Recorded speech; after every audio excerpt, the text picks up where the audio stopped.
Good evening and welcome to the Exceptional Conservative Show live from the nation's capital. We are not ashamed of the good news of conservatism, for it is the power of liberation, first to the Republican and then the Socialist. Yours truly at the helm, the Exceptional One, and the chat roll in the hizzy, Mary Brockman, whom I adore. Merry Christmas, Mary Brockman. She's my bouncer. If you diss her, you diss me, you will be dismissed. I'm enjoying this Christmas music, people.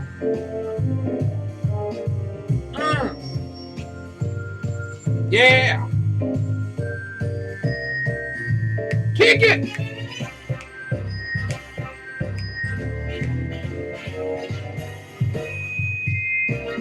Ladies and gentlemen, this is a huge night. You know it's Sackheads Radio Night, as we are broadcast live on SHR Media and also on High Plains Pundit Media, HP Pundit Media, that is, the home of Dan the Man Butcher. Sackheads Radio begins at 11 p.m. Eastern Time. Sackhead Sean, Sackhead Clint, and I hope Sir Mark, the bloviating Zeppelin, is feeling better. Maybe he'll be on tonight. We know we're praying for both of them. Sean, who injured his arm. Wow. In an accident, car accident. We're praying for his health. And BC just got sick. Just, ow. So we're praying for his healing as well. Look who just joined us, Kel Fritz. She is the most popular producer in all the world. Love you, Kel. Glad to have you here. White Mamba's in the hizzy. Glad to have you here, Mamba. Listen, you can watch us as well tonight on Ustream. They're working tonight. Unfortunately, last night, so many people climbed into Ustream and it crashed for the show with Shonda. Smooches and love to Shonda Smith. And this is how you can help Shonda Smith tonight. Yeah, I'm going to keep doing it. 202-446-9433. Murder, Mistake, and Survivors page on Facebook. Ladies and gentlemen, you can go there. Help Shonda Smith give some children the Christmas they never would have without her. Going back to why this is a big night, Dr. Brooks Robinson will be joining us, the official economist of the Exceptional Conservative Show. He will be interviewing Wall. And tonight, where our topic is really poignant, simply that we're overcoming the mentality that separates us from economic prosperity. We're going to talk about that tonight. Joining us tonight, Lonnie Poindexter, Lion Chaser radio show host, Urban Family Communications, Washington, D.C. correspondent. Ralph J. Chittams Sr. will be joining us, D.C. GOP Vice-Chairwoman that he is. We are retiring the term Kraken. We will no longer use Kraken to introduce him. Ralph J. Chittams Sr., the Right Reverend that he is. And then, of course, Shannon takes center stage. Shannon Wright, Maryland GOP 3rd Vice-Chairwoman, will be joining us tonight. And we're excited by that. So all I can tell you to do is kick back and relax. We're about to have some fun. You know what we do. We get the kids to lead us in the pledges of allegiance. And we will do this quickly so we can get to the radio program at hand. Put your right hand over your heart. Take a look at the flags on either side as you're watching us. And if you don't watch us, and basically find a flag. Place of Paris, ready, begin. Allegiance to the flag of the United States of America and to the republic for which it stands, one nation, under God, indivisible, with liberty and justice for all. Woo! Ladies and gentlemen, so glad to have you here tonight. Let me get this started here. Do, do, do, do, do, do, do. We are going to have some fun tonight. I'm about to be interviewed. How about that? That takes a lot. Why would you want to interview me, boy? But it shall be done. Um, Here we go. Let's put that number in there. Do do do do do do. Dr. Brooks Robinson will be joining us momentarily. So glad to have you all here tonight. Had a wonderful conversation with Shonda Smith um, last night, and I hope that you will support her. I know some of you all already have in terms of getting the message out to all the world. Welcome. This service is provided by freeconferencecall.com. Please enter your access code followed by the pound or hash. Okay, we'll put the hash in there. There we go. Da, da, da, da, da, da. Wow. If you are the host, press star now. Otherwise, please enter your PIN. Thank you. There is one other participant in the conference. And that person happens Please to announce be yourself. Dr. Brooks Robinson is in our chat role, our broadcast central role this particular evening. It's a pleasure, honor to have you on the air with us again, Dr. Brooks Robinson. Yes, good evening, Mr. McClenton. It's morning for me, but that's the way of the world. That's the way. Thank you so much for the sacrifice. But the topic tonight is just so crucial, and I'm glad that you're taking some time out to give us some learning in this regard. Simply how to overcome the mentality that separates us from economic poverty. Feel free, go right ahead, sir. Yeah, well, I have to ask you the question as we're going to go through this exercise of me questioning you about your knowledge of the situation.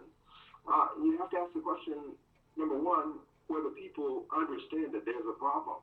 What do you think? Do you think Black Americans, thinking about the logic of our action or our inaction, do you think that Black Americans feel that we have a problem? Or are we just happy with our current state? This might be appalling to address, but I will say this. I believe people are happy in their static position.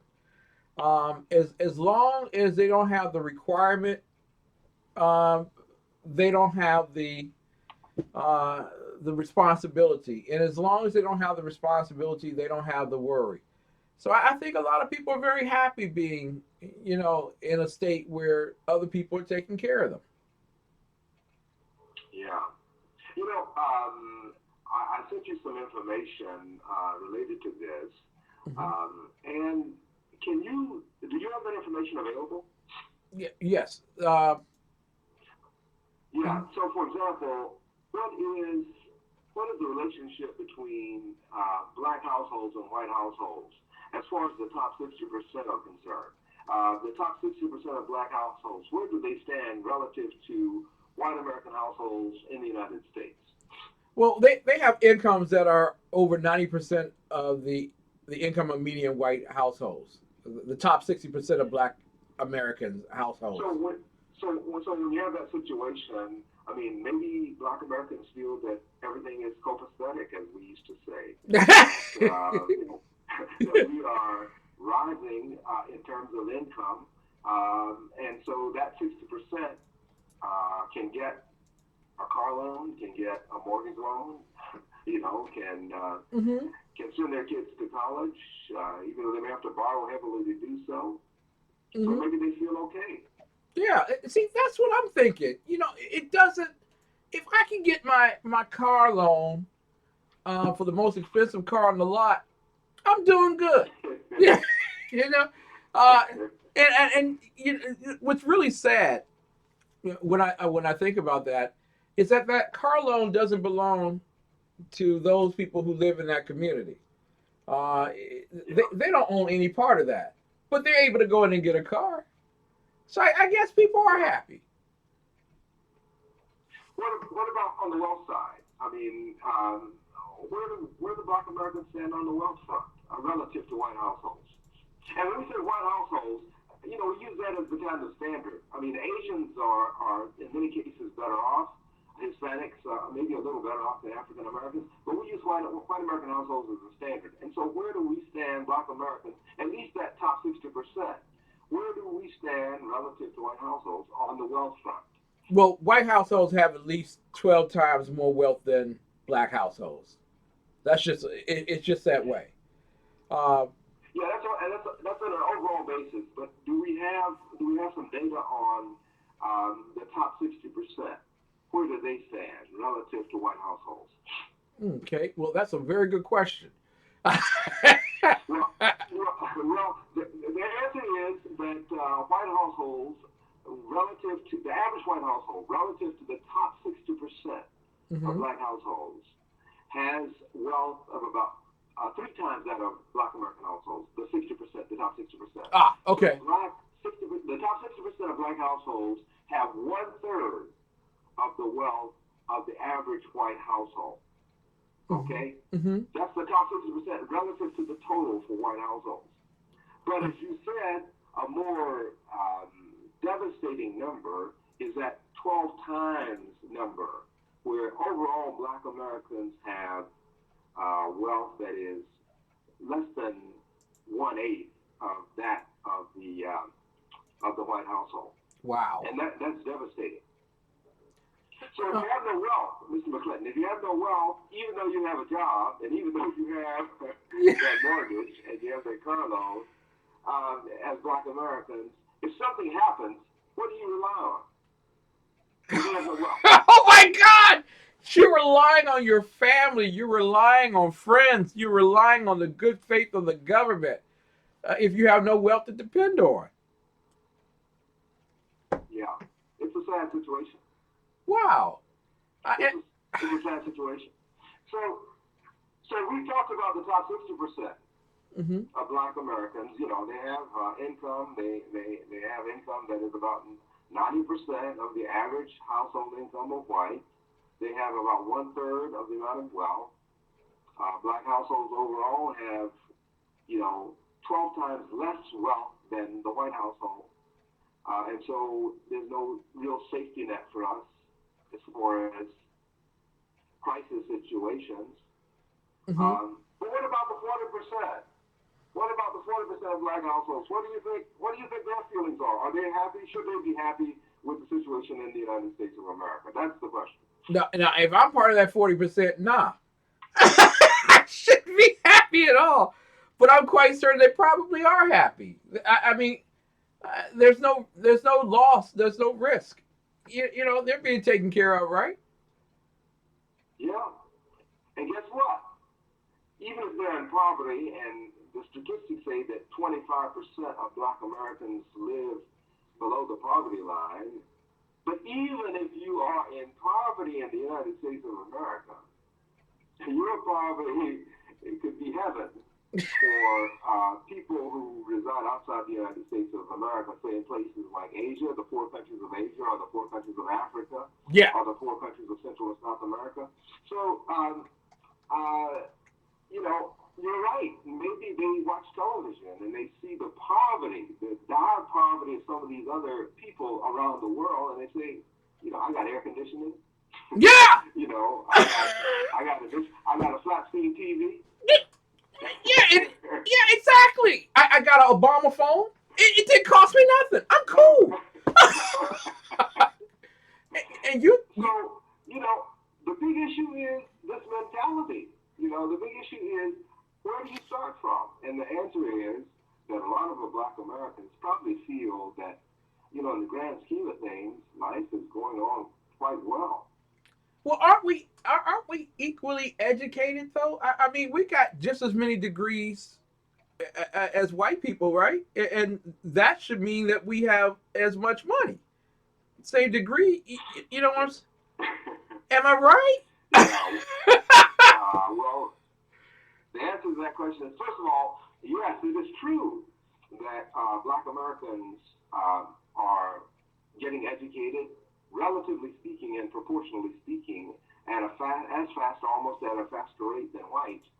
and that we spend more time. When you look at the time use surveys that are conducted by the Bureau of Bureau of Labor Statistics, or they are responsible for these time use surveys, you find that Black Americans spend more time on a daily basis getting educated. But the question is, what are we getting educated for? And what are our degrees in? And whether those degrees are, in fact, going to facilitate the incurrence of income and the development of wealth in the future? That's the real question. Wow. So literally, you said or made an allusion to the fact that we you know, we're not getting the same degrees as everybody else.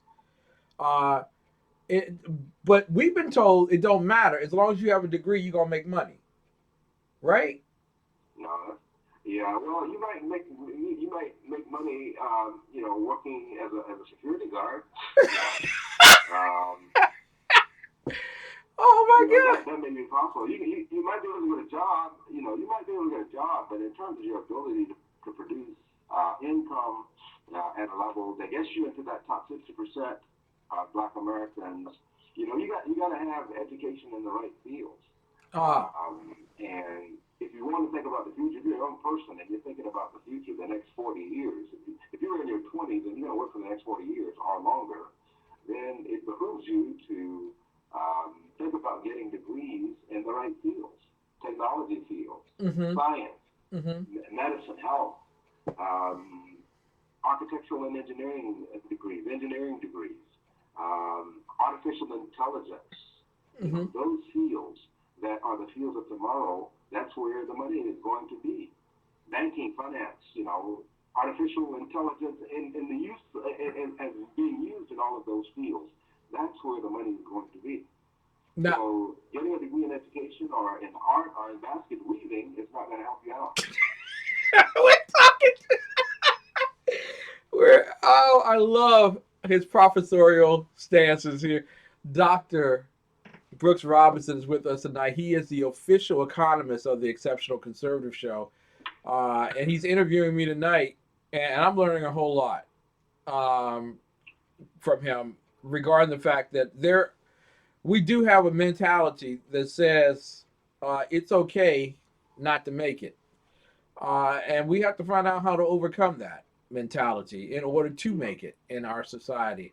But Professor, my mom and dad said because of the color of my skin, I got to work twice as hard and I cannot sleep as much as anybody else. That's the only way that I'm going to be the best. So I'm quite certain. Yeah. So do you think we're doing that? Do you think that we are, in fact, sleeping less, working twice as hard? Well, that's what they tell me on the bus, and that's what they tell me at work. They say I'm working twice as hard as that other man right there. And so because I have to work twice as hard and I don't make as much money, I'm feeling cheated. Yeah. Well, I mentioned the time use surveys just a few moments ago that are conducted by the Bureau of Labor Statistics. And, I shared with you some time back and even recently a piece that we prepared at BlackEconomics.org called Black Americans Happy with Life in the U.S. Yes. And what we did was we analyzed that time use survey data, those time use survey data. And we found that actually Black Americans don't sleep less than white Americans. No, that cannot be, Professor, that cannot be true. Because everybody I know tells me they work twice as hard, they don't get no sleep. Guess what? Maybe I tell you what. We do know that when you're watching television, you can be in a sleep-like state. That's what we do relative to television. That's what we do relative to television in terms of our time use. Do you think we watch less or more television than white Americans? Well, we have to watch less because we got to work twice as hard, right? That's not what the data says, sir. What? No, it's no way. Yeah, we watch more television, and the numbers are statistically, in a statistical sense, they are significantly different. That is, the consumption of black television viewing is higher, clearly higher than that for white Americans. What about on the education front? As I said earlier, it's a little different there. We do spend more time studying, okay, but we may be studying the wrong thing. Mm-hmm. What about on the religious front? Now, you got to be right about this one. Come on now. No. Professor, we carry a Bible with us everywhere we go. We talk about church. I had church today. I go places and I talk about Jesus. I go to the casino and I pray to Jesus. So yeah, we are very religious folk. And that is true. We spend more time on religious activities than do white Americans. But what is it getting us? No, see, the problem, Professor, is that they need to go into church as much as we do so that they can be better like us. See, we better because we know Jesus. Better like us. Better like us in what sense? They got more money, they got more wealth. So what's the deal? I don't know. People tell me I got if I don't spend 4 days out of the week in church, preferably all day Sunday, from morning, noon, and night, then apparently I ain't gonna please God, and I'm not gonna make as much money. So I don't know where you're coming up with these statistics, Professor.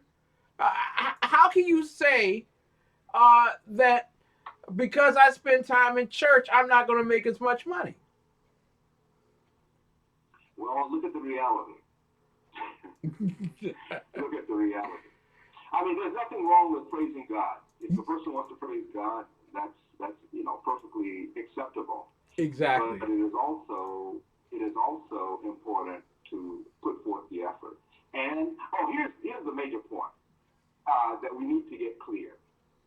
We've been talking about statistics, as you say, and we've been talking about the so-called situation, which we may be perfectly happy with.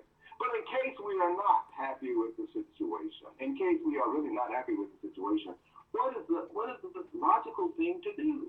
What should we be doing if we're not happy with the situation? If we want to transform the situation, what should we do in that regard?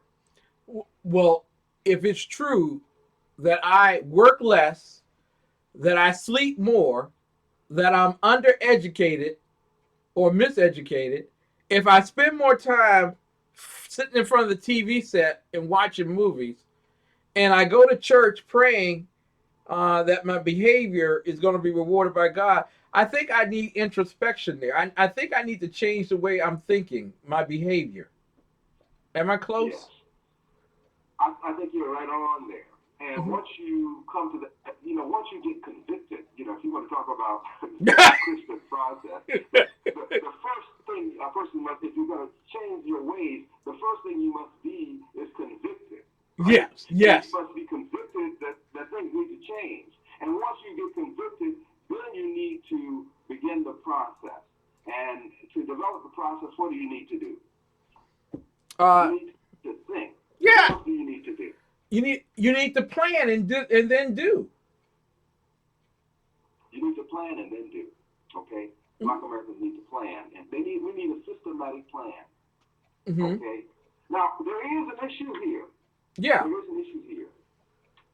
Okay, so hypothetically, you have a young Black American out there who wants to think and plan his future, but then there's the issue of getting support. What about this mentality of being unwilling to support those who want to move forward, who have thought about a systematic plan, and who want to operationalize that plan? What about those who want to do that, want to move forward? What about the support that they're not getting from others? Well, in the area of influence, in the neighborhoods where Black Americans reside? What about that issue? Well, Professor, the reason why is because they think they're better than us. And they're trying to get ahead and do stuff. Why can't they just be happy like we are? Yeah. Yeah, it's a real quandary. Yeah. It's a conundrum. But how do we overcome that?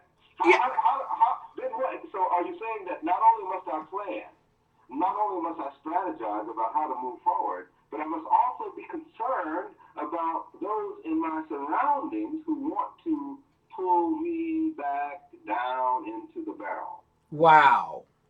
Ladies and gentlemen, don't think we're forsaking, but barrel thinking is very, very intensive in our community. We're talking with Dr. Brooks Robinson. We're looking at overcoming the mentality that separates us from economic prosperity.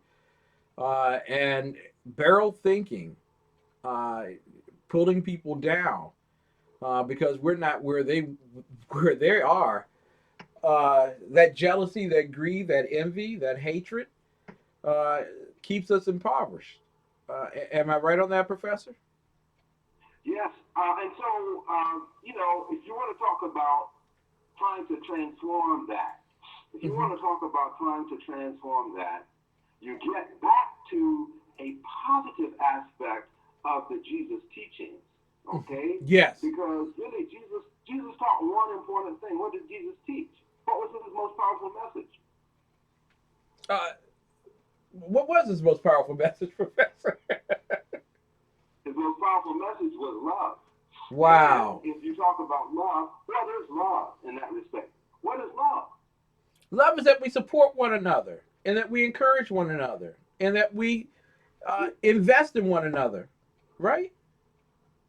Yeah, I think you have identified it in many of its various forms. But there's one simplistic way of trying to characterize the word love, at least one definition of the word love. And I like to use the term, love means to provide what is needed, not necessarily what is desired. Wow. So, if we can love one another and provide each other with what we need, not what we so much desire, then I think we will have begun the process of moving forward. Now, when there is love, there is no fear. What do we fear? What do we fear? What are some of the things we fear as a people, Mr. McClenton? Failure. We fear failure. Yes. Yes, we fear failure. We fear that we're going to lose our blackness if we take on certain values and certain beliefs. We fear that we're going to lose if we try. Those are some of the things I hear. Yeah. There was an old lady in my life when I was a very young man. Her name was Eva Lee Wilson. And she used to have a very important saying that she would say all the time to me and to others. She would say, only a trial can make a failure. Wow. Only a trial can make a failure. In other words, if you don't even try, you should have no fear. You can't fail if you don't try. Okay? So if you're afraid of failure, the first thing you got to do is to try. Then you'll know whether you fail or not. Okay? Exactly. But doesn't that cost? That costs a lot. I have to give up stuff. I mean, friends and going out and I that means that time in front of the TV set, sleeping. Yeah. I gotta give all that up to be successful. Yeah. You know what? We talked about the word love. Yeah. Just a few moments ago, and I had someone else in my life, actually a sister, who used to say all the time, love is going to cost you something. Wow. So if you love yourself, if you're going to love yourself, and you're going to love your family, and you're going to love the people within your area of influence, and you want to do for them what is good for them as opposed to what they desire, unfortunately and fortunately, it's going to cost you something. So be willing to bear the cost. Wow. That's tough. People don't talk to me like that. They say, when I tell people, I don't want to do something, like that. I'd rather just buy the shoe than actually produce it. People go, well, that's okay, baby. You know, that's fine. You do what you do. So you're talking about making changes. This is deadly. Yeah, unfortunately, it is deadly in terms of killing the old mentality and bringing to life a new mentality, a mentality of productivity, a mentality of systematic planning, a mentality of breeding and producing and generating and living a successful life. All of these things are what you're killing. It is deadly, but it's a good deadly. Yes. But you know, it doesn't matter, Professor. We're talking with Dr. Brooks Robinson, who is the director of blackeconomics.org. You need to go there, blackeconomics.org. Put it in your browser, star it, pin it, whatever you do, you need to go and you need to read so that you can strategize and plan a better future. Uh, but, Professor, it don't matter what we do, even if we do everything you say tonight and change all my mentality and cut the TV off, maybe not sleep as much. I got to read more. I got to do more. Even if I do all that, my stuff is still not going to be any better than that other man's stuff. What do you mean your stuff is not going to be any better than the other man's stuff? What does that mean? That person's ice is always going to be colder than my ice. That person's hamburger is always going to be more tasty than my hamburger. That's just the way it is. No, that's not the way it is. Wow. And that's another, that is the other part of the mentality that has to change. Mm-hmm. That is the other part of the mentality that must change. It absolutely must change. We have to see ourselves as being just as effective, just as productive, just as worthy, just as worthy. See, I think part of it, part of the thing, I talk about the positive aspects of the Jesus teachings, but, in the church we say that we are not worthy to receive. Only say the word. Only say the word, I shall be. No, you have to be worthy. You are worthy. Unfortunately, you are worthy. And fortunately, you are worthy. And so what you produce, what you have, what you want to create, what you want to make for the future, you are worthy to do that. And what you produce is going to be just as long-lasting and just as effective and just as productive as whatever one else produces if you will take the time to do it. So it's just a matter of making a decision, changing the mentality, being positive, and going forward with your plan. That's really what it's all about. Professor, you talked earlier about loving myself. And I've been told that to love myself means that I got to take advantage of everybody else in the process without letting them know that I'm taking advantage of them. Talk about being sneaky? Yeah! Being sneaky and underhanded? Yes! The wait is not for me to serve and to meet somebody else's need. It's to get what I want and get what I need until I have everything that I desire. That's the way it's supposed to be, right? No. No, I mean it's a reciprocal mutual relationship. Mm-hmm. And that's the mentality that we have to change. We have to be trustworthy of each other, and we have to be trusting of each other if we are going to undo the divisiveness that exists in the black areas of influence, and begin to be worthy of each other and be trustworthy of each other and be trusting of each other. It is only when we undo that thinking that we can become more successful, because we will begin to work together, and we will have the kind of love that we talked about, where we will be doing for others what they need as opposed to what they desire. But that's what we need to get. That's what we need to get. Exactly, and that takes a mindset change, a complete mindset change, because I don't trust that other brother. You know what I'm saying? He might be. About it, but it's true. that brother might be in it for himself, and I might be getting slighted in this process. And I'd rather go ahead and get on the bus and transfer to the subway, and then transfer to another bus, and then catch an Uber out to the suburbs so I can get what I think I'm supposed to get. Because it's better that way. I can trust those people out there.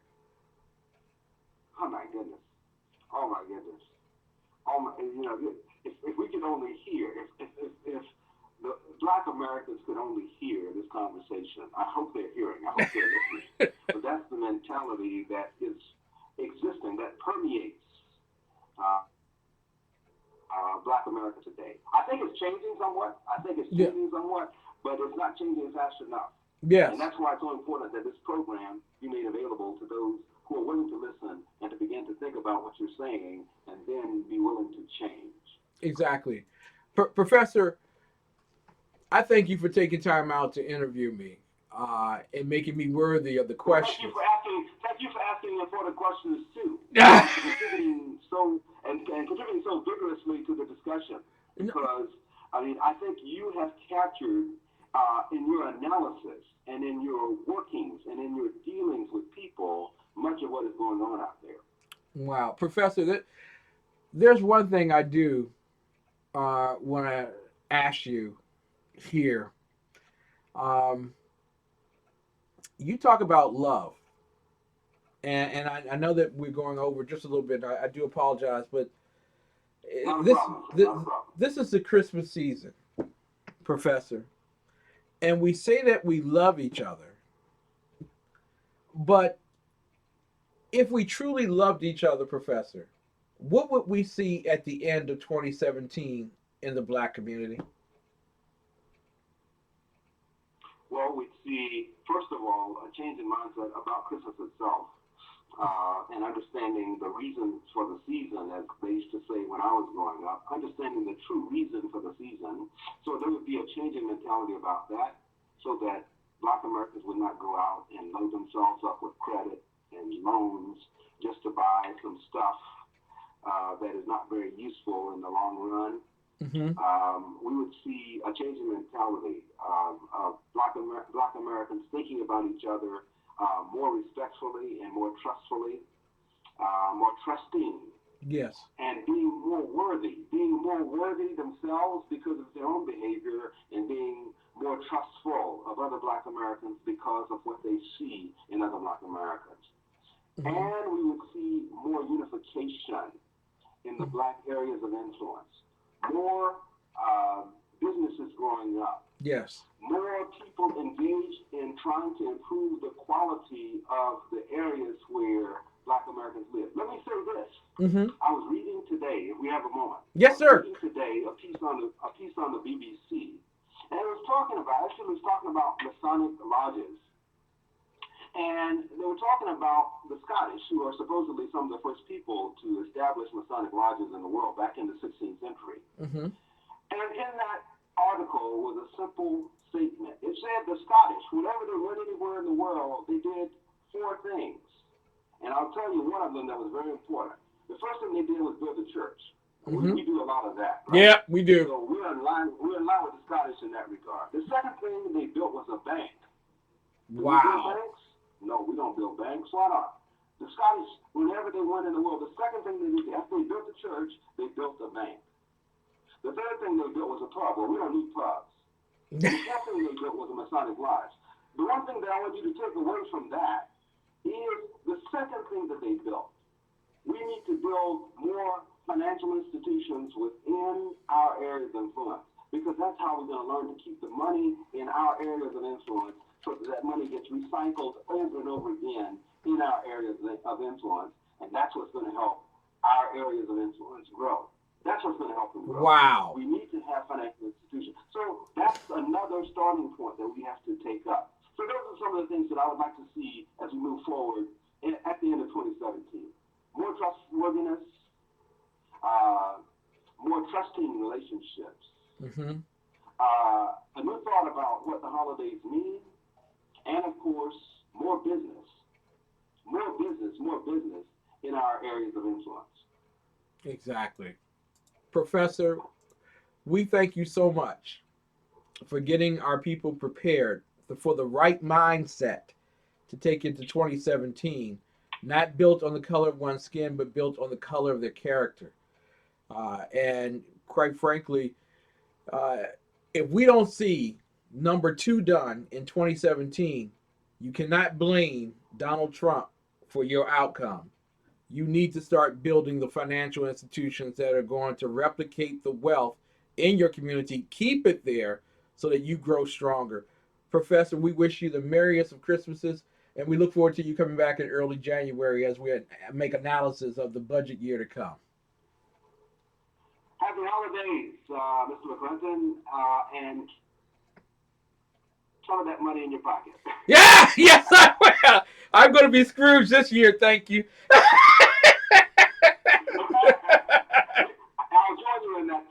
I'll join you in that process. Thank you, sir. God bless. Have a wonderful, wonderful holiday season. Ladies and gentlemen, Dr. Brooks Robinson, it is always an honor and a privilege to have that wise man with us. If you don't remember anything he said tonight, remember this. Banks, financial institutions. If you want real change in urban America, the one thing that you will do, my friends, is make certain that financial institutions are strong. I want to thank the great people at Red Nation Rising. I know that you all got to go. Smooches to you, and wishing you the best of holiday seasons. And we want to also let you know that on the Liberty Channel at 2 a.m., we are recycled. You can hear us again. In addition to that, we want to thank the great people at SHR Media Live. Thank you so much for carrying us. And also HP Pundit, Dan the Man's Radio Network, for carrying us live as well. We will be right back with more of the best in urban conservative talk. And ladies and gentlemen, always remember, the exceptional one makes this look real good. The best late night conservative talk show in America, TECS Radio. And listen, there are no people better on the air to give you the best in conservative talk than Sackhead Sean and Sackhead Clint. And we're working on some immigration papers for a certain other guy who happens to work here too. For those who are tuning in around the world to the best in late night conservative talk, TECS Radio.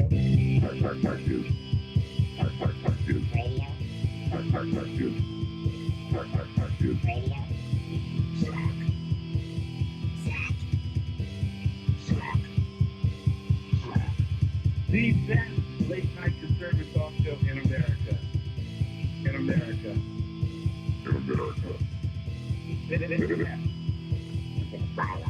And in this web was a large, I'm pretty sure it was the biggest spider I've ever seen. Hi, my name is Christopher Arnold. I'm the executive chef of Infused Restaurant, and today I'm going to walk you through some of the meals that we prepared here.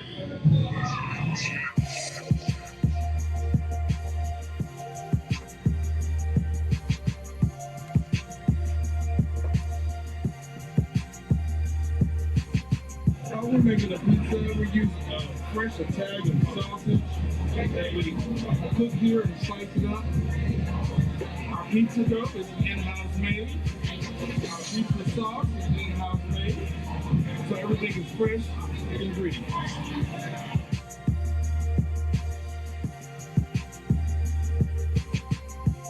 This is our Thai curry chicken. The sauce is made with coconut milk and the Thai red curry. It is juicy chicken thighs as well as some mixed vegetables, served with jasmine rice and pita bread. So now we're going to prepare our famous blackened tilapia and grits, our fish and grits on the menu.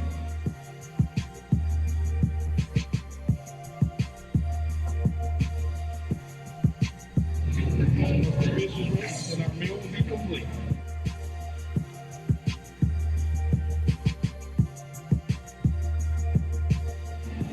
Let me tell you about our infused beef burger. When we kick the spice up just a little bit with our infused sauce. We start off with 80-20 USDA ground chuck ham patty burgers, nice half a pound of burger, and we're gonna grill it to perfection. After I flipped the burger, we add the sauce and let it cook on into the meat just a little bit.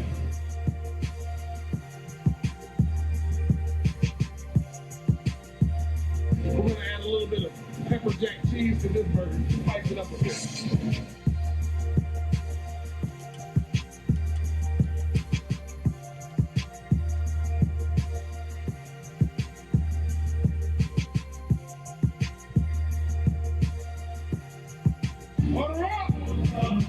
Ladies and gentlemen, 6339 Allentown Road, Temple Hills, Maryland is the place that you want to be. 6339 Allentown Road, Temple Hills, Maryland, Infused Restaurant. Now, I know a lot of my download listeners from Washington, D.C. listen and watch this program. I want to tell you, as a future financial planner, that part of your financial planning should include Infused Restaurant. At least once a quarter, because the food is to dine for, D-I-N-E.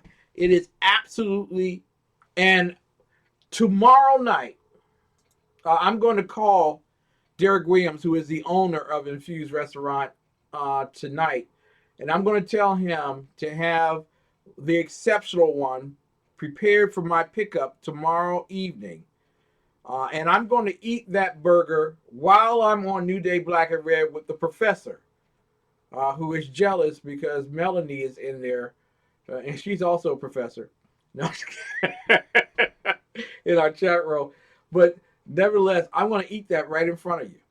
That's just the way I'm going to be. So enjoy.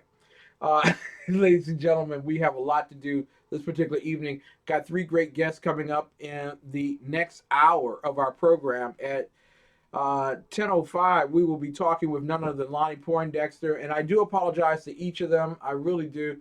We're running behind schedule, but I just thought that first session about overcoming your mentality was so important, and it really doesn't matter the color of your skin. It's the content of your character. And quite frankly, it doesn't matter what your race is. A lot of individuals have a mentality for failure, an absolute, a starving desire to fail. And I'm letting you all know in 2017, Ken, it ain't going out like that. I know there's some people in my community that will never understand Ken McClenton. They didn't understand him when he volunteered for 10 years to help people get their financial lives together. And they're not going to understand him when he is receiving endowment for doing the very same thing. The bottom line is I want you to be wiser and wealthier from the day you met me. Period. I can't have any longer the poverty mentality. I want to take these few moments and I want to talk with my family here in the chat room, because a lot of people think I'm dastardly disturbed. I am so blessed to have such great people in my life. Mary Brockman, my bouncer, Dave Milner, who goes above and beyond to do the commercials for us at SHR Media and TECN. He does his clips in which he gives commentary, which are just pronounced and poignant. Dr. Michael Jones, who is the professor, the underground professor on the New Day Black and Red show, for all of the contributors to the Exceptional Conservative show during the week, Sir Mark the Bloviating Zeppelin, on Janice Hall on Tuesday nights with the Janice Hall World Report, on Wednesday nights like we have tonight. My God, Lonnie Poindexter, Ralph Chittams, Shannon Wright. 3 of the most powerful people in Washington appear on this show on Wednesday nights. And they do it because they're my friends. They could be doing anything else, but they choose to do this. So I'm going to let y'all in on a little secret. And keep it to yourselves. I don't want people trying to tear it down. Wink, wink. I am seriously trying to make certain that we have a 24-hour, 7-day a week live network. In partnership with SHR, TECN is trying to recruit the very best columnists and speakers. And this is a long time coming. I've been doing this for 7 years now. Just recently, we made the shift between TECS and TECN. And I want you to understand, TECS had to build a foundation so that there would be a TECN. A lot of people think, Ken, you're doing it for yourself. And I'm telling you, I'm not doing it for myself. I'm doing it because I want the generation that follows me to have it better than I did. So I want the brightest, the wisest, the most poignant, the most wonderful and entertaining individuals to come on that network and speak Christ, constitutionalism, capitalism, and conservatism. Urban America won't change its mindset unless we give it something to think about. So TECN is becoming a network. We recruited Shannon Wright and her husband, Mike, to do the morning program, and you all should listen to it, or at least get people in your network to listen to it. You're free. You don't think that you have to commit yourself to 24 hours, 7 days a week of listening, because that'd be crazy. But get your friends and your family to start tuning in on Monday through Friday in the morning from 7 to 9 a.m. Instead of listening to Tom Joyner play music that talks about your mama and how she got pregnant and everything and what she do when she do it, and then come back and read a scripture or something to you. Stop that. That's a messed up mentality. You can't succeed like that. You will always stay static. I'm telling you all right now, I'm giving you the most inspirationally powerful people to talk and to listen. And so Shannon and Mike, God bless them, 7 to 9 a.m. Monday through Friday. We're doing this to empower our inner cities. Yeah, I am telling you my strategy. And people think I'm going to be crazy about it, but they're probably right. The other portion of this is in the afternoon during drive time. There were 2 men of God who will be taking that message of inspiration to the cities around the country. The Reverend Ralph Chittams, Sr., who is DC GOP Vice Chairman, and Lonnie Poindexter, who is an icon of Christian conservative talk. They are joining forces and will be doing the afternoon drive time show between 4 and 6 p.m. in the inner city, Washington, D.C. And I ain't going to lie to you. My goal is I want to beat WMAL. I do. I want to beat WMAL. I want TECN to be the most important thing that people listen to in the drive time morning and in the drive time afternoon. I want it to be so poignant and so powerful, the messages that they receive regarding constitutionalism, Christianity, conservatism, and capitalism, that they forsake everything that they've ever learned, including the authorities that gave them that message, and that they overcome it. Their mentality changes because they have someone who's going to prick their curiosity, someone who's going to challenge them, someone who's going to make a difference. It doesn't happen unless you make it happen. So I want to thank Ralph and Lonnie for agreeing on that. And we are also working, and I will make that announcement next week when it does happen. I'll be talking with Sean Lewis a little bit later on. We have one other person who will be coming on during the 9 to 10 a.m. hour. I'm assuring you, without a shadow of a doubt,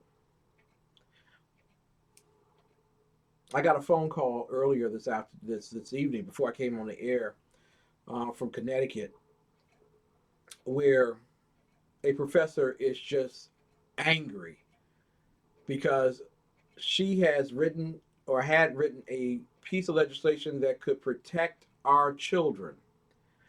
And the powers that be want to drown it out. And the reason why she's upset is not because the powers that be want to drown it out, because that's what they do.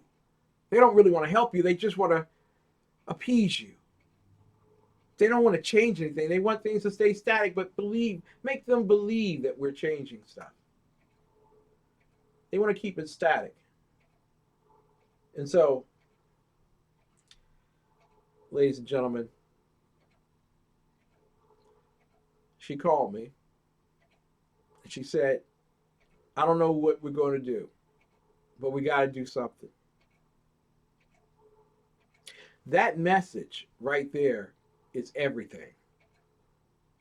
There are people in the inner city who want real change, who want their children to be protected.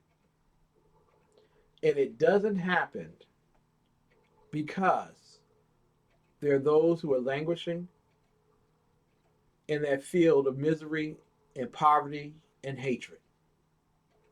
We need to drain that swamp right there. And so I'm building a network. All I want you to do is watch me. Noah built an ark, and all the people could do is watch. Nehemiah built a temple, and all people could do is watch. David built a kingdom, and all people could do is watch. Moses split the sea, and all people could do is watch. All I want you to do is watch. Judge me by what you see. We're about to change America from the inner city out. TECN, baby. Peace. We'll be right back with more of the best at Urban Conservative Talk right after these messages. The bloviating Zeppelin. He's big-footed enough radio shows to last a lifetime, courtesy of Sean, Clint, Ken, and Jersey Joe. Now it's time for him to waddle on his own 2 feet via the glorious SHR media. Gird thy loins for the bloviating Zeppelin's Berserk Bobcat Saloon, coming soon to articles near you. Excelsior.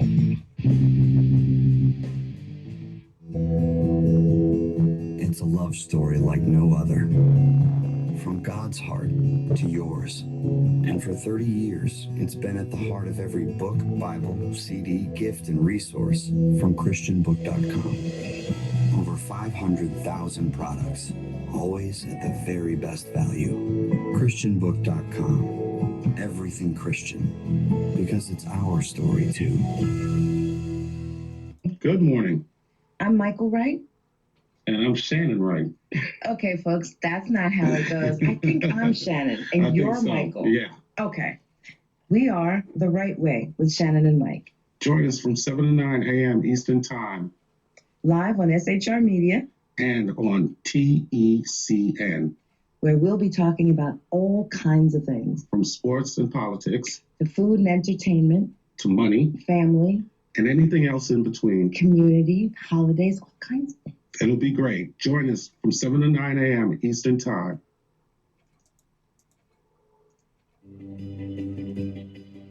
Make sure she says yes with this beautiful engagement ring. Expertly crafted in 14-karat white gold with an alluring design.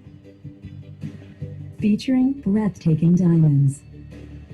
Get a unique piece designed just for you with our huge selection of stunning gems and precious metals. Order now and receive free insured shipping. Find your perfect jewel today at Alores.com. Times are dark. The people are misled by corrupt politicians, lied to by establishment media, and deceived by the false messages of Islam. A nation looking for direction needs a guide. It needs a man with a cane. I'm Dave Milner. Join me on Spreaker, SHR Media, Pundit Press, Live Rebooting Liberty, and YouTube for a unique brand of commentary on the unpleasant blind guy. Because the truth is not always pleasant. Welcome to Lion Chasers, where faith and public policy intersect. And now, your lion chaser in the good fight of faith, Lonnie Poindexter, on Urban Family Talk. We're not saying that there's not instances where there's maybe racial injustice somewhere. This is America, and people are human, and there's sin in the world. He's the president of first. He's the first president to say that America is not a Christian nation any longer. But, we'll pray for our enemies while we defeat them. You can't blame folks for messing up the city. There has not been an elected Republican in council in Baltimore City in over 50 years. And the co-captain's chair with me today, Reverend Ralph Chittams. What's happened is the social justice movement has now been hijacked by a godless movement. Don't be bamboozled. Ladies and gentlemen, Frederick Douglass was a gun-toting conservative. It's not a black or a white issue. It's a God versus anti-God issue. And I know those would say, well, it's all rigged. It's all a game, Lonnie. Because I get that a lot. And they're of the crew that has their bags packed at the train station waiting for Jesus to come back. We'll be here in a minute. One train went by, another train. No, it wasn't Jesus. But he's coming. Meanwhile, Rome is burning. The host of the Black Man Thinking radio show. Welcome to the show, Stanley Levy. Good morning, Lonnie. How are you? The core issues, the bull elephants aren't in the home. We got to do away with the entitlement programs and the things that hamstring us. And that's where the conservative viewpoints really resonate for my generation. I want to welcome to the show the host of the Exceptional Conservative Show, and that's my brother Kenneth McClenton. Welcome, brother. Lonnie, it's an honor and privilege always to be with your ever-expanding audience. Let your listeners be Lion Chasers with Lonnie Poindexter. If Lion Chasers sounds right for your station or network, contact Will Addison by email, waddison@afa.net. Encourage your listeners to be Lion Chasers with Lonnie Poindexter and Urban Family Talk. One of the most powerful urban conservatives in all of America, and beyond urban, just one of the most powerful conservatives in America. Certainly, it is the right one, none other than Lonnie Poindexter. Good evening, sir. It's a great honor and privilege to have you on the air with us tonight. Hey, brother, thank you so much for allowing me to come onto your wonderful show. I'm just sitting here waiting with bated breath. I thought maybe you went out and got a hamburger. No, that's tomorrow. Tomorrow, I got the great pleasure, I'm going to brag, I get the great pleasure of hanging out with Lonnie Poindexter and Ralph Chittams. You talk about great friends to hang out with. These two gentlemen are just wonderful human beings. And while they are very stoic in person when you meet them, they wild and crazy guys. Well, you have a tendency to rub off on us. Listen, you got millions of listeners on Urban Family Talk through Lion Chaser Radio. How can people listen to your program? Well, thank you so much, brother, for the shout out. They can catch me Monday through Friday at 11 a.m. Eastern via urbanfamilytalk.com. That's urbanfamilytalk.com. And the name of my show is Lion Chasers with Lonnie Poindexter. And we talk about the intersection between faith and public policy, because there is no such thing as separation between church and state. You ain't lying. Amen on that one. Listen, Lonnie, there is a problem in Washington. The swamp is a murky place. It really is. When people say drain the swamp, I don't think people understand how murky it really is, and what's underneath all that water. But apparently the LGBTQ community is upholding a DC police officer in wrongdoing. Can you tell us all about that right here in DC? So, people, an officer, I always get confused when I'm trying to identify transgender individuals. So there's a man who identifies as a woman and therefore it's called a woman who is a police officer with the Metro Police, Jessica Hawkins, correct? Yep. And reportedly as a transgender, perfectly accepted within the police force, number one, and celebrated as a role model in the Metro Police Department. But it's been found that this individual improperly interacts with police interns in a sexual manner. And yet, as I understand it, and maybe you know because you have your ear to the ground more than I do on the pulse of the community, has not been reprimanded by law enforcement management here in our city. So here we go with that slippery slope as to what's appropriate and inappropriate. So they don't want to offend this individual's right to identify as they want, but yet young people are being unduly influenced by this individual who, well, Christian folk would say that he needs Jesus. Yeah. Yeah. Apparently. And remember now, I don't have a problem with your choices in life. I have a problem when your choices begin to impede upon the freedoms of everyone else. And apparently, Jessica Hawkins decided that it was a good thing to take a group of children or teenagers, however way it is, to a bar to drink. And when one of the kids showed fake ID, quote unquote, Jessica just laughed in bemusement and virtually said, "Don't worry about it."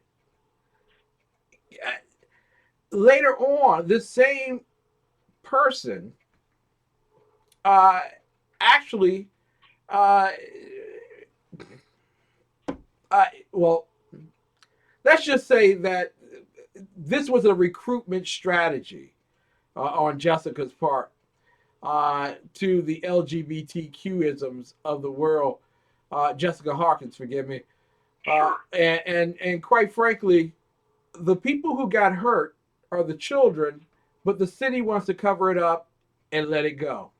And even if you try right now, under Bing, under Google, they will not show you anything at all that has to do with Jessica Hawkins.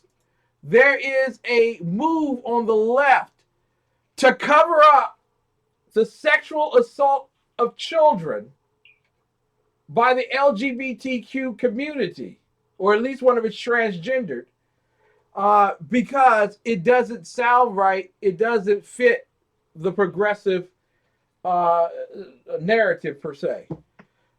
How's the church reacting to this, Lonnie? Well, see, this is the logical fallout when you accept the false doctrine of tolerance and inclusion. You see, when lines of demarcation, which have been established from the beginning and foundations of civilization by the creator of all, when they try to supersede or improve upon that, this is what you get. See, the doctrine of tolerance and inclusion would say, and it's all warm and fuzzy on the outside, but all ugly and pus-filled on the inside, would say that, we must be accepting of everyone, and we must not offend that individual's right to express themselves if they see fit.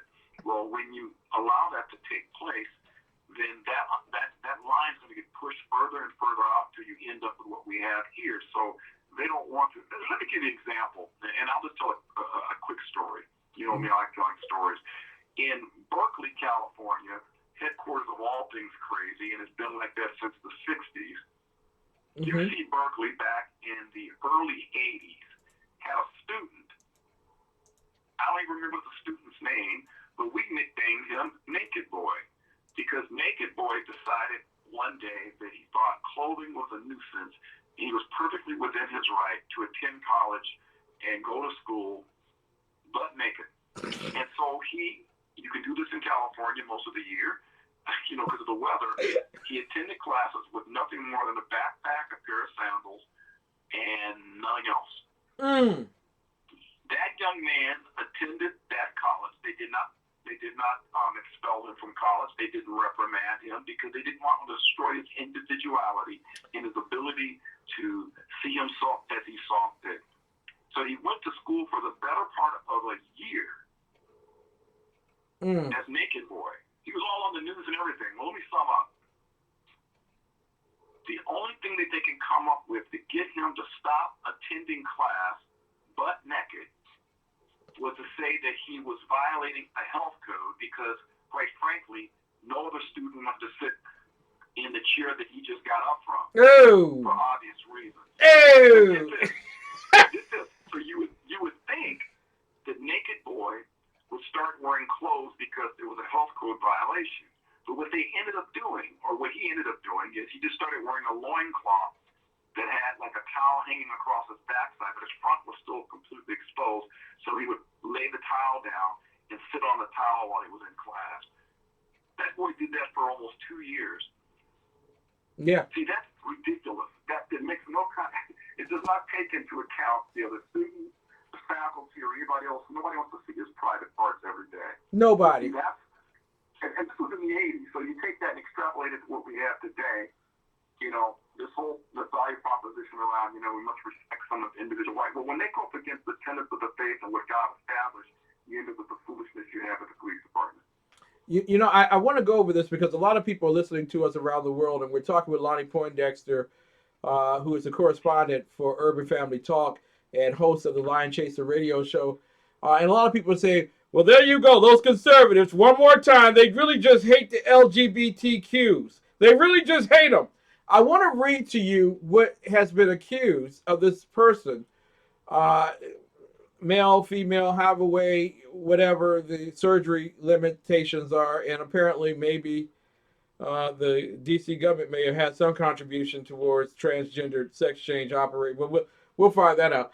But the bottom line is, according to documents obtained by Fox 5 News, DC police are reviewing allegations that Sergeant Jessica Hawkins, better known as Jessie, I don't know how you, took her underage interns assigned to her unit out drinking with her officers at a well-known LGBT bar in Arlington, Virginia. Interns, okay? And she is also accused of showing the interns a homemade video of her having sex with 4 men while she was intoxicated. That's a cop! I don't see Black Lives marching anywhere. I don't know.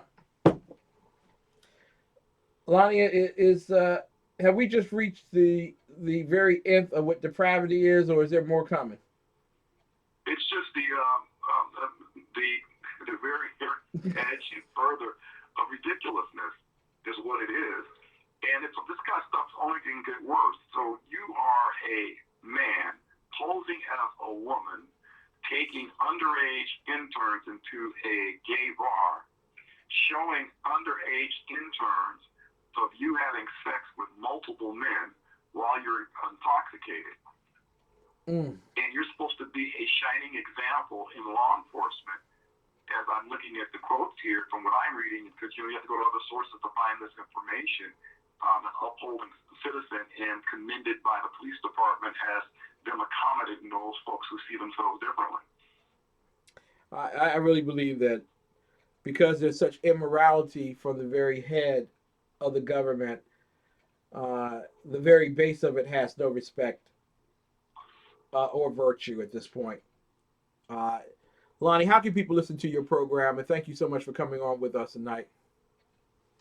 Well, thank you so much, brother. Again, they can catch me Monday through Friday at urbanfamilytalk.com, urbanfamilytalk.com. The name of the show is Lion Chasers with Lonnie Poindexter, and we are a national radio platform, and we broadcast in 2 formats.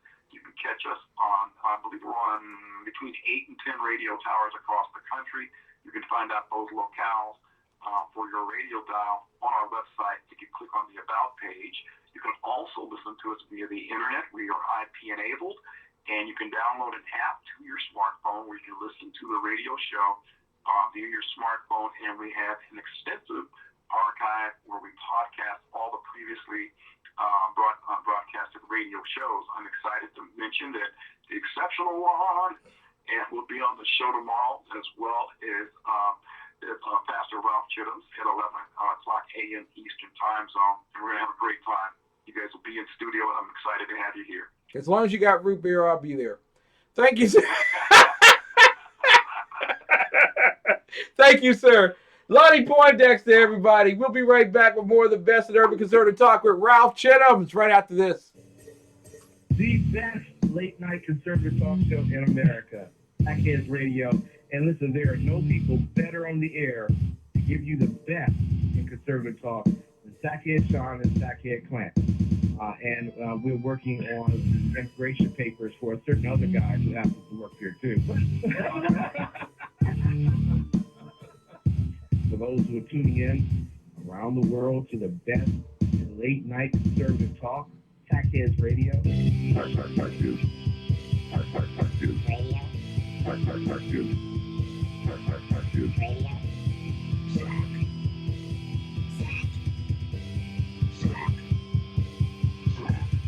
The best late night conservative talk show in America.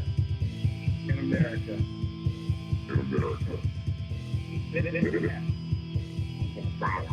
And in this web was a large, I'm pretty sure it was the biggest spider I've ever seen. As for clothing, I have some stuff from Shein. So today I have a Shein, starting with Shein and Shein. Shein from what is Shein's from Shein. It is this beautiful maroon, like shiny, easily becoming one of my favorite sweaters that I own. And like this one so much more. They're just so nice and I like it. It feels nice. It's very smooth and soft. Online websites, and I always want to find out the quality. I really, really love it. It's really cute. I love it. Love a good graphic tee. I really like it. I love, really like the style. I love the style. And then the project. Yeah, I love it. It's so cute. It's a romper that is beautiful. I just love it. I've been wearing this like forever.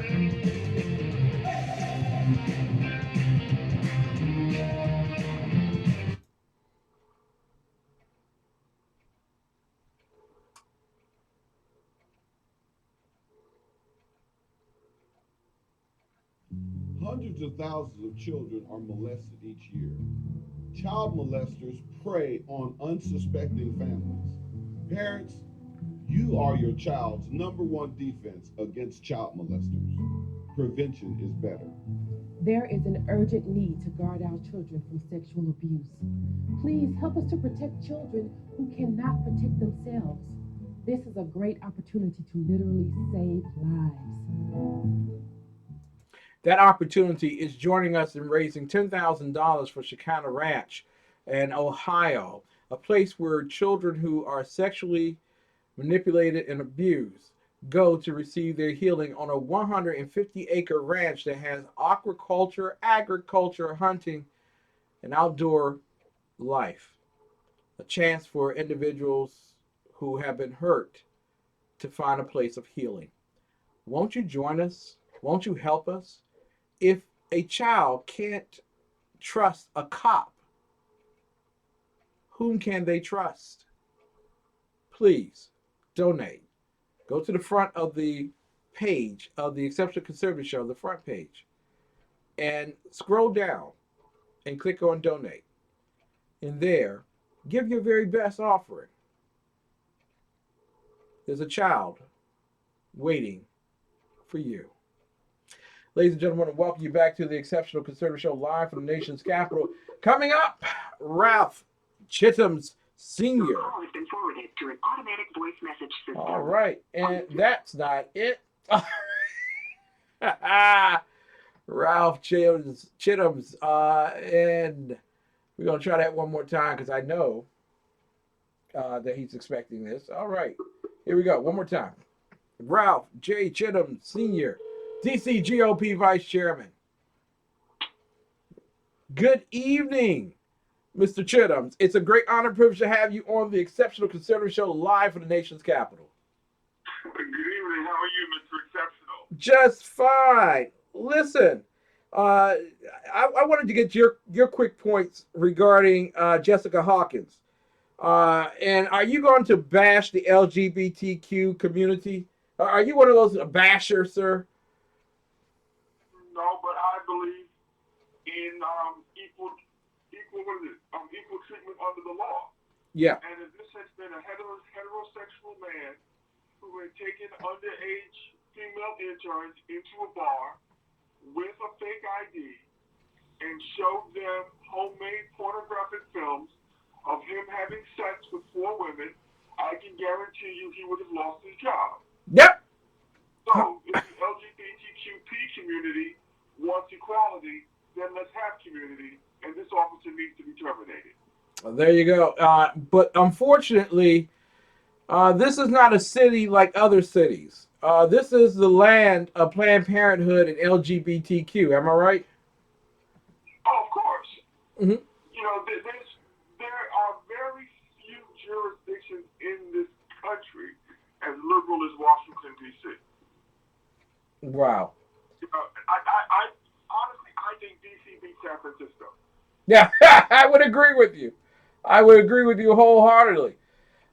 We're talking with Ralph J. Chittams Sr., and there are many concerns that we have around the nation and urban America. One of them happens to be in Detroit.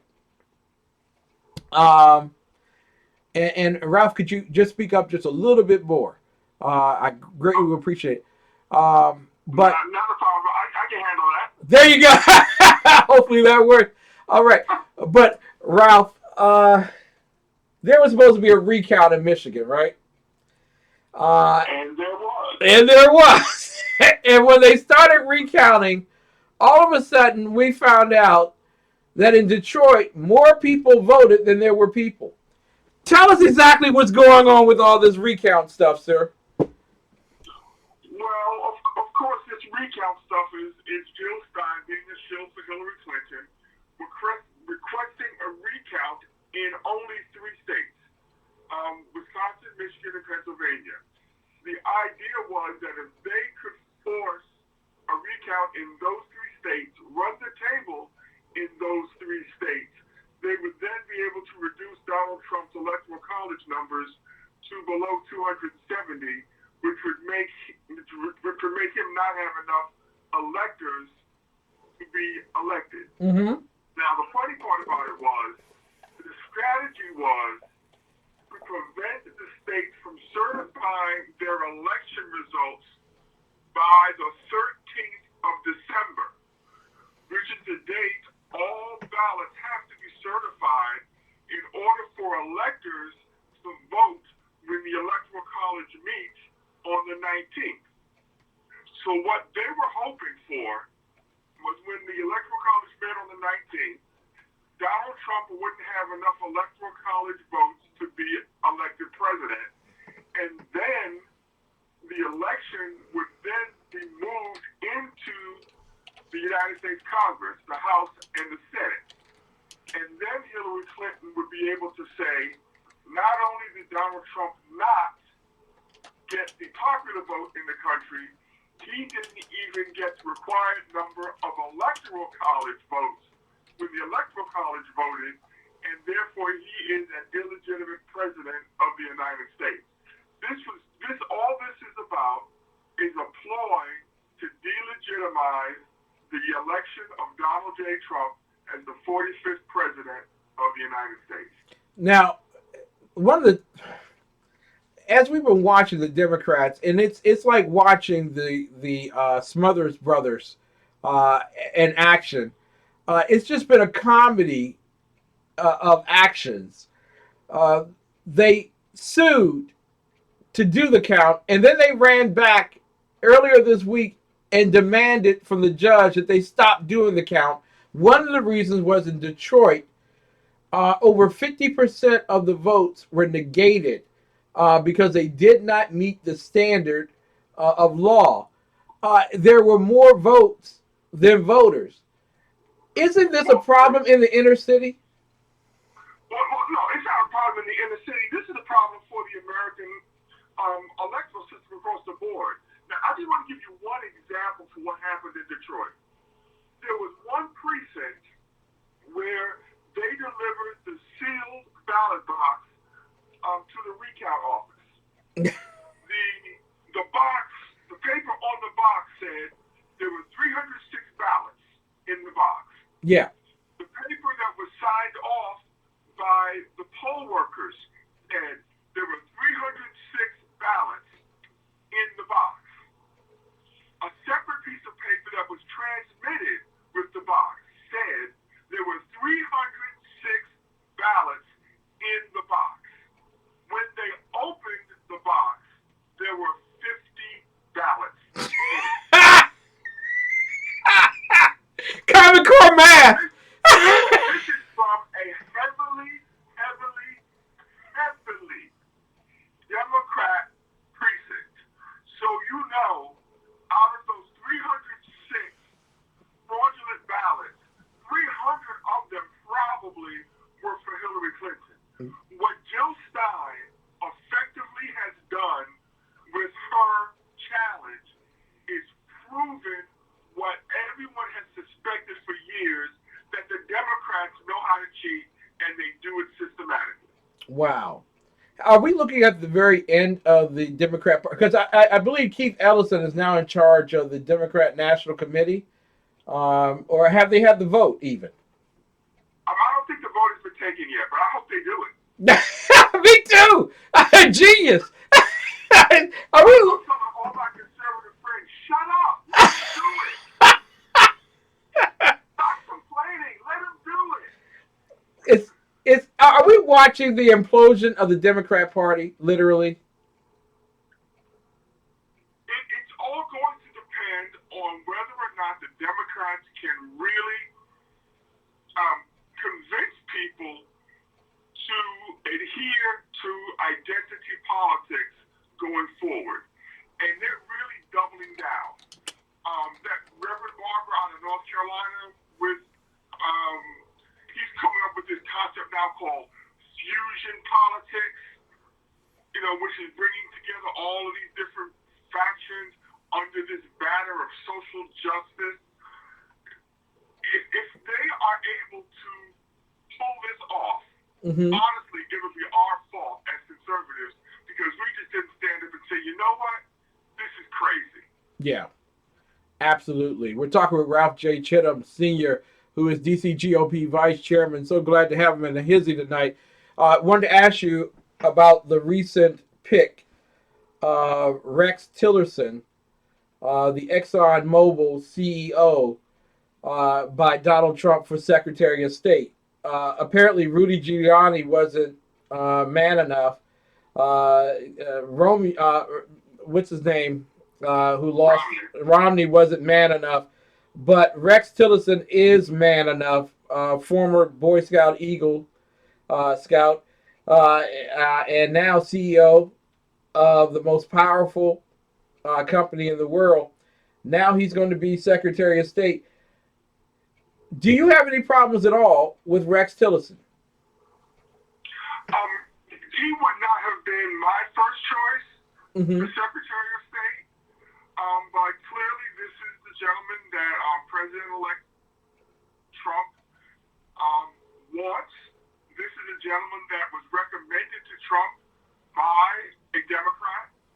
So, even though he isn't my first choice, the President of the United States gets to choose whom he wants in his cabinet. And I'm going to support the choice that he made, even though it may not have been my first choice. Yeah, but he is so pro-climate change, which means the Paris Accord, as well as all of the UN measures regarding Agenda 21 and all of the other matters regarding climate change rulings by the World Court. We're talking, I thought we voted Trump in so that we could get away from climate change and that we could upset the apple cart and say that we ain't going to do it. Are we just depending on the Pruitt and the EPA to do that for us, or are we going to have Secretary of State Tillerson going around telling people that we still believe in climate change? Strange things happen to people when they become presidential appointees. Strange things happen to them. Look at Justice Roberts. Yes! We had conservatives. Yes! So, you and I both know. Because somebody articulates a position prior to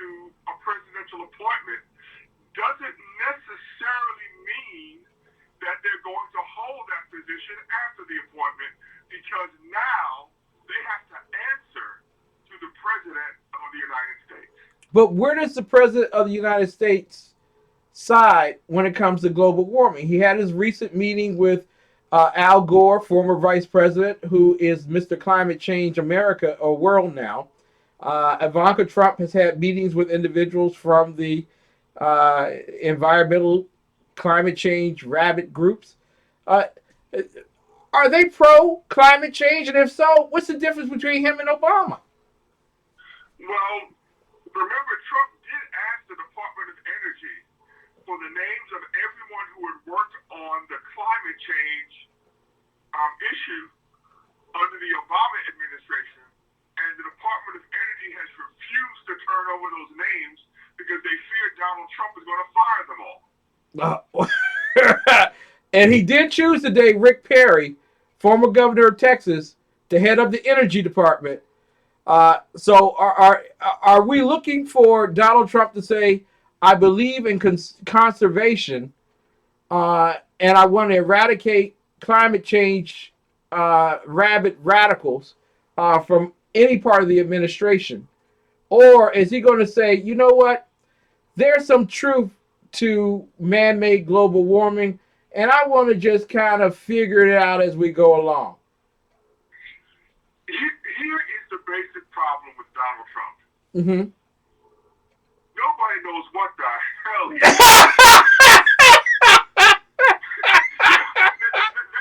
Let's just be bluntly honest. Uh-huh. We knew exactly what Hillary Clinton was going to do if she were given the opportunity to become president of the United States. There was no question in anyone's mind what she was going to do. When it comes to Donald J. Trump, there is some uncertainty regarding what it is he's going to do. Mm-hmm. Mm-hmm. Now, I mean, with the issue of global warming, is man partly responsible for the condition of the planet? Of course. Mm-hmm. But during the history of planet Earth, there have been cycles of climate change. Mm-hmm. Deserts used to be fertile crescent valleys, and fertile crescent valleys used to be deserts. Yeah. So we can see that there are cycles of climate change here on the planet. Now, of course, man has some contributing effects to it, but the question then becomes, is man the driving force behind it? Personally, my answer to that question is no. Yeah. Because, as we said before, we can look through the history of the Earth and see shifting climate, shifting, seasons, and the whole 9 yards. Yes. But how far, what Donald Trump is going to do with that, nobody can say with 100% certainty. Well, this is the one thing I hope. This is the one thing I hope on day one or somewhere abouts there, he makes an announcement that the U.S. is dropping out of the Paris Accord, and we will find free market ways of handling issues regarding climate in America. Yeah. Well, that whole carbon credit nonsense. Yes. For the birds, and that was a deal that should have never been signed. Yep. We hamstring American industry. We hamstring the American economy. We let China buy credits from countries that don't even burn charcoal. Their economy is in overdrive on steroids, and we're hamstringing ourselves because of carbon emissions. That was one of the dumbest international economic trade agreements that the United States has ever signed. Exactly. Right up there with the Iranian agreement, the Paris Accord, which is another way for dictators to steal money from the poor. Basically is what it does. Listen, Ralph J. Chittams, how can people listen to you and contact you with questions on public policy and things of that particular nature? Well, as you mentioned earlier, tomorrow, Lonnie, Poindexter and I are going to be launching a new show, thanks to you, Mr. Exceptional, SHRT, TECN, all of that good stuff.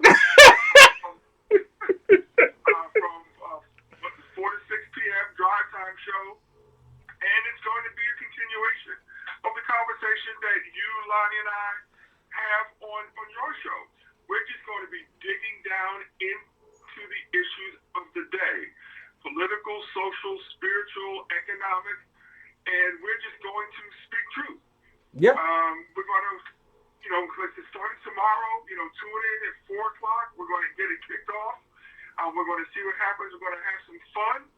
If you want to reach out to me, I'm on social media, Facebook or Twitter, RJCHITTAMSSR, Ralph J. Chittams Sr. So, reach out to me, but more importantly, to all your listeners, let's make Ken's vision of TECN a reality.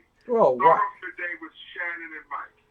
Drop down at 4 o'clock for the Drive Time Show with me and Lonnie, and then end your day from 9 to 11 with Mr. Exceptional. We can do this. Man, I'm telling you, that's a great commercial. Yeah, you're already a pro. Ralph J. Chittams. You can also see him on the Roland Martin Radio 1 program, too. Tune in tomorrow morning. It's a 2-hour show. I'll be on from 7 till 9 on TV 1, News 1 Now with Roland Martin. They've got a whole lineup. Gunning for me. It'll be fun. Are you going to take them off, man? I love it when you do it. I'll be going to speak truth. Ralph. Don't come talk to me about Jeff Sessions if you don't know about the Ku Klux Klan case. Just don't do it. Yeah, don't.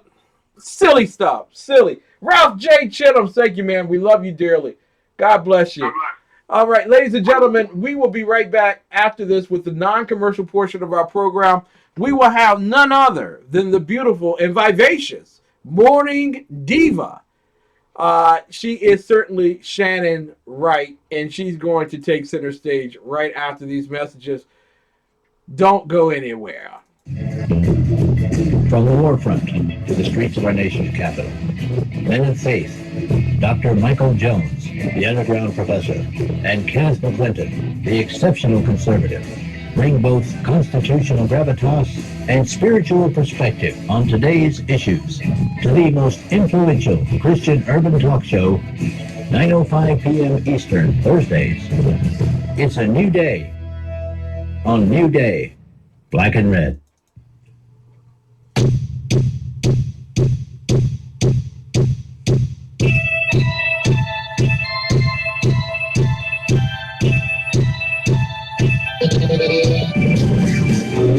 Hey, it's Jersey Joe, Puerto River, Common Sense. You can catch me every Wednesday night, 8 p.m. Eastern Standard Time on SHRmedia.com. It's every Wednesday night, 8 p.m. Eastern Standard Time, SHRmedia.com.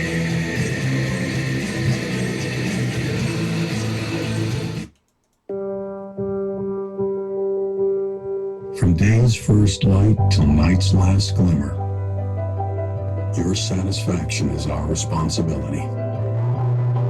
On the range or in the field of duty, you can rely on Brownell's lifetime guaranteed gun parts, tools, and supplies. Anytime, any place. It's how we've done business since 1939. Brownell's.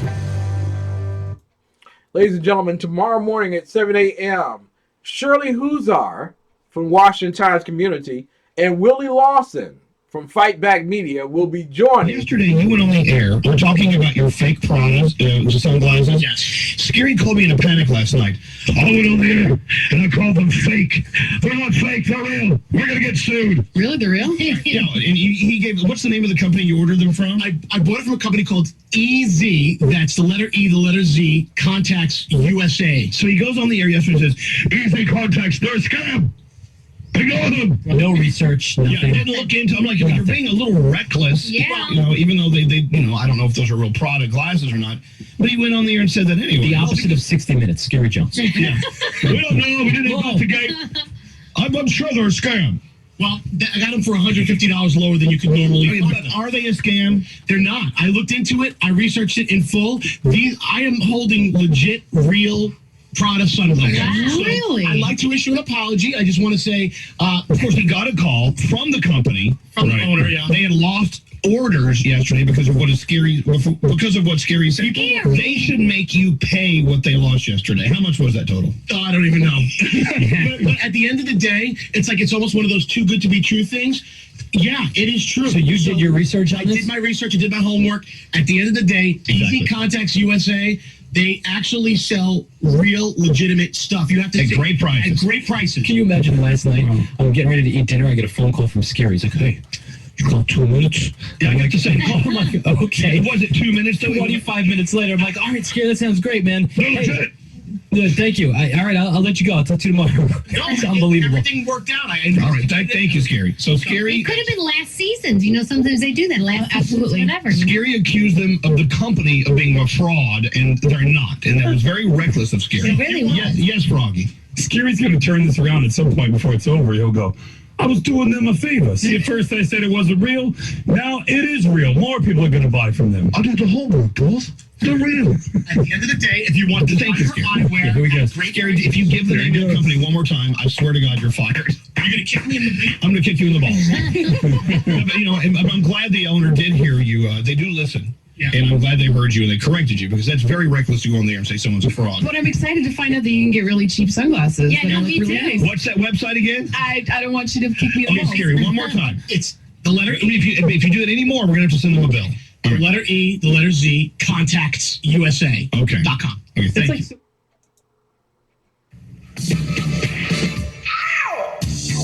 Ladies and gentlemen, you have reached the non-commercial portion of the Exceptional Conservative Show on Sackheads Radio Night. SHR Media coming up at 11 p.m. Sackhead Sean, Sackhead Clint, Free Taco, Bloviating Zeppelin.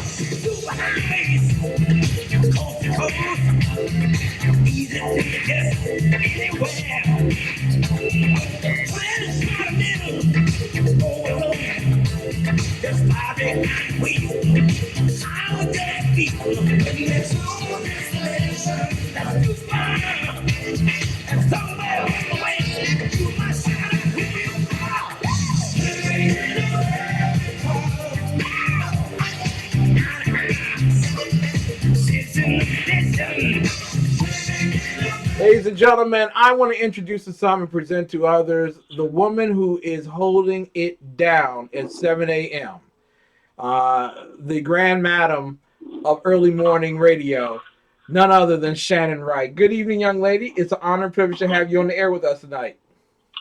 Good evening. How are you? I'm extremely well tonight. And we, and I do mean we when I say all of us at the Exceptional Conservative Network, those who are in the chat room, Lonnie and Ralph and myself, we adore you. And we treat you with great love and respect. You know, for those that are listening, that we're not on a conference call this afternoon, you might believe that you hear sincerity.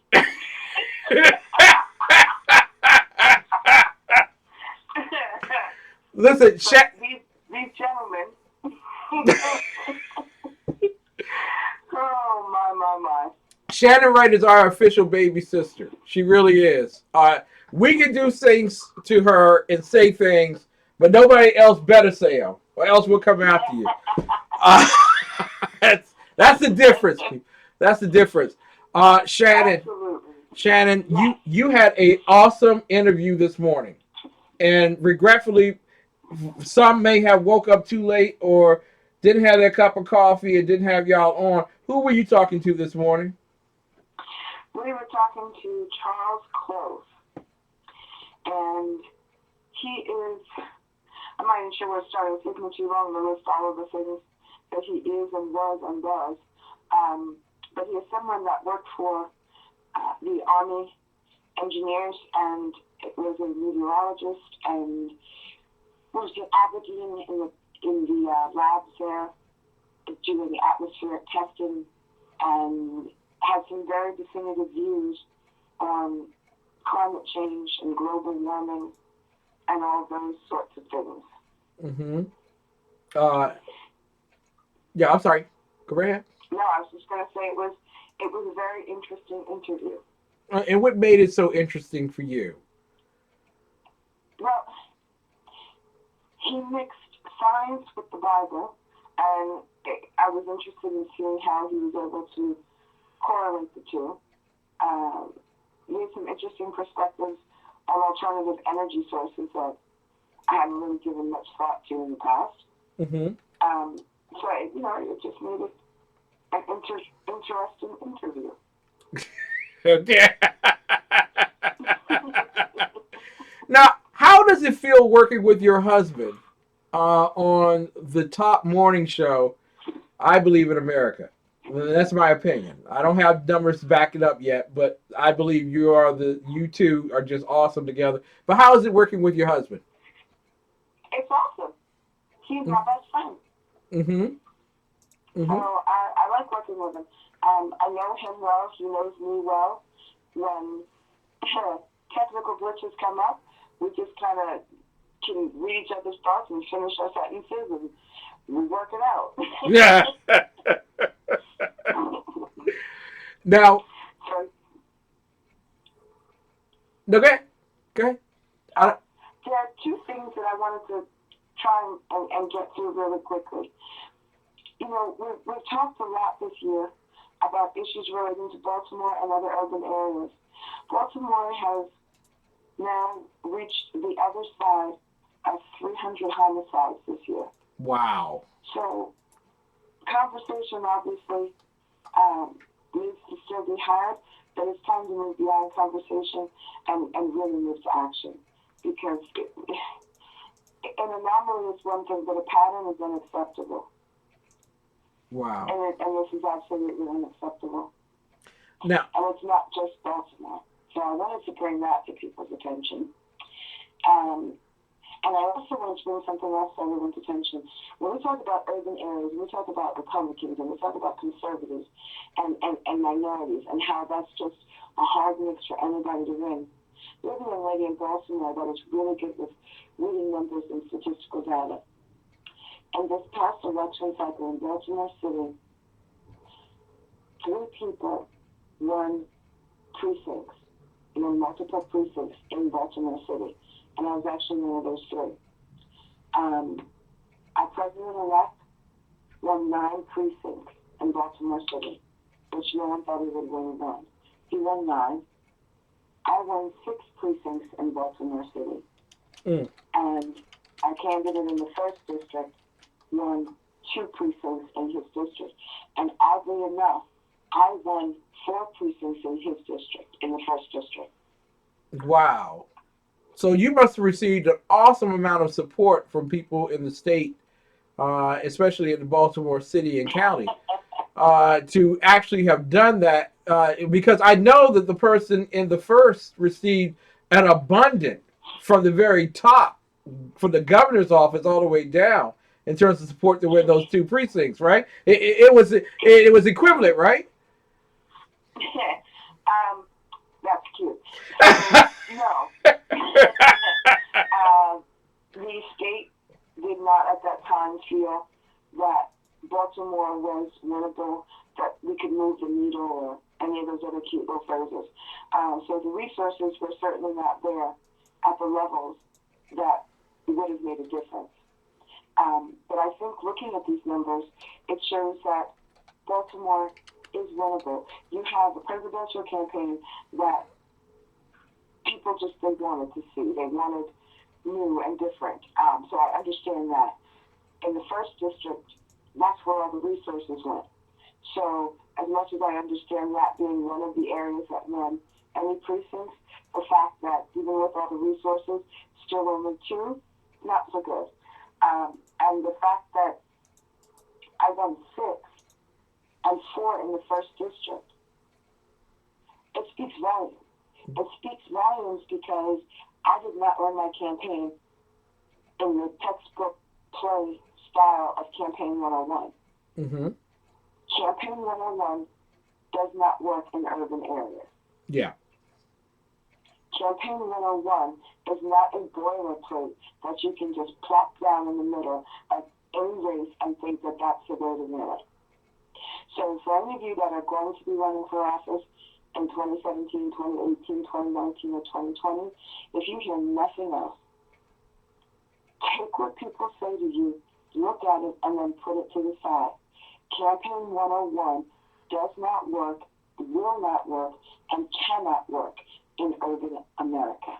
We're talking tonight with none other than Shannon Wright, who is host of The Right Way with Shannon and Michael Wright every morning on TECN and SHR Media Live at 7 a.m. She is also the Maryland State GOP Vice-Chairwoman, the third Vice-Chairwoman.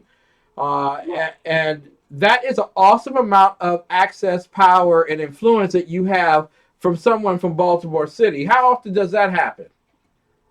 It doesn't. it doesn't. So there is but it was necessary. Yeah, but there's a great deal of responsibility that comes with that now. Are you going to take Campaign 101 to the city or to the state? What are you going to do that's going to be different than everybody else that's been in that role?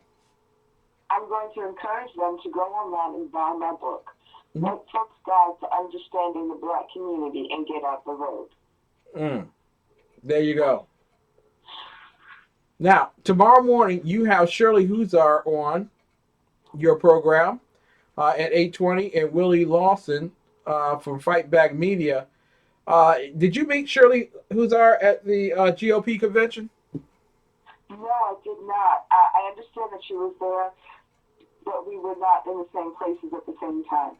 Well, I thought all you black people hung out together, and like in college, you all sit at the same table. Now, the fact that you said you all, you people, please wanted to beg the question, which I am going to be diplomatic and leave alone. However, perhaps your lack of melanin has caused you to associate in a way that would make the rest of us you people.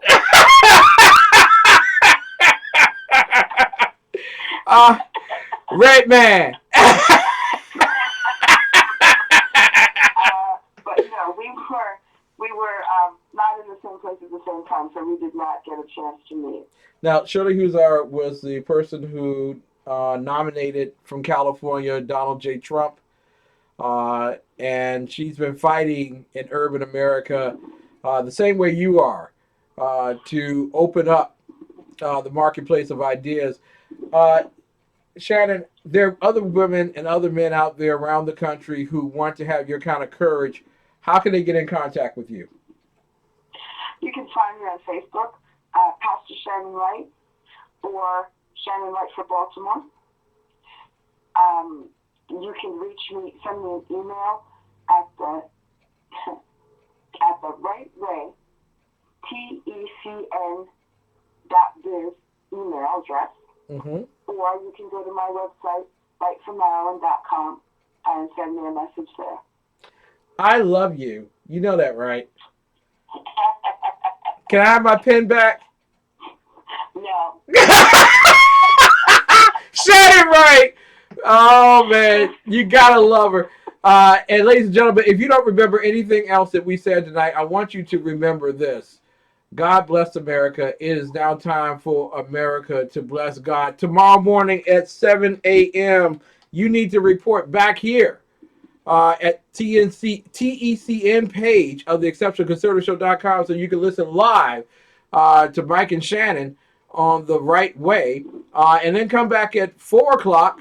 If you don't come back for Reverb Common Sense, and I think you should, but come back at 4 o'clock so that you can listen to the debut of Lonnie and Ralph's show called The Right Guys. Again, ladies and gentlemen, remember, God bless America. It's time for America to bless God. Look forward to none other than, I think it's another group coming up after us. That's a superstar group. Yeah, it's Sean, Clint, and Sir Mark. Yes, it's Sackheads Radio Night. God bless you all. We'll see you back here tomorrow night for New Day Black and Red. Have a wonderful evening.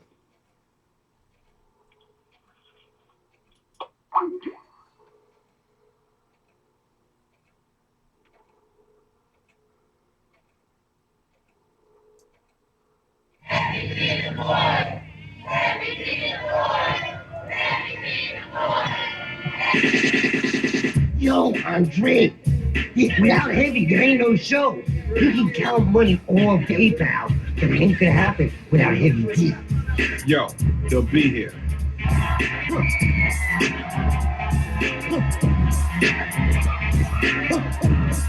Yo, where's Heavy D? Where's Heavy D? Hey, I knew he'd make it. Heavy D and the boys!